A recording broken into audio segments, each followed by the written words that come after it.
तर बातमी आहे पुण्यातून. पुण्यातील सोनाई डेअरी प्रकरणात तुकाराम मुंढेंची चुप्पी आहे. 1 महिना उलटला तरी कारवाईची माहिती देण्यास टाळाटाळ केली जाते.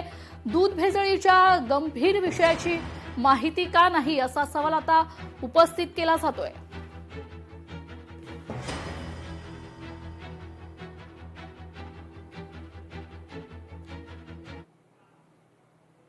आमचं इन्व्हेस्टिगेशन चालू आहे सर. ज्या मोमेंटला इन्व्हेस्टिगेशन कंप्लीट होईल त्यावेळेस आम्ही माहिती देऊ. प्राथमिक काय माहिती सर? प्राथमिक इन्व्हेस्टिगेशन मध्ये अर्धी माहिती द्यायची नसते.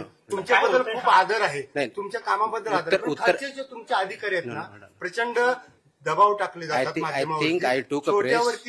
जी. इन्व्हेस्टिगेशन मध्ये कधीही माहिती दिली जात नसते. जी. इन्व्हेस्टिगेशन जाते ते आता नाही सांगू शकत. इन्व्हेस्टिगेशनला वेगळे दोरे असतात, धारे असतात. Okay, sir. त्या दृष्टिकोनच होत असतात. एफडी याबद्दल सातत्यानं एकच जी गोष्ट सांगते त्यामध्ये ही चौकशी अजून पूर्ण झालेली नाही, पण ही सर्वसामान्य जनतेची भावना आहे की हे जे कोणी दूध भेसळखोर आहेत, हे दूध भेसळखोर म्हणजे सर्वसामान्य जनतेला कॅन्सरच्या तोंडात ढकलण्याचं काम हे दुर्दैवानं यामध्ये होते. आणि काहीशा फायद्याच्या दृष्टिकोनातून जर या गोष्टी होत असतील तर याच्यावर आळा हा बसायला पाहिजे.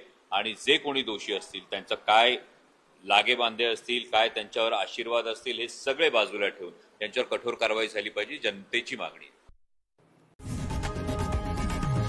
लोकशाही मराठी ऐका, पहा, जागरूक रहा.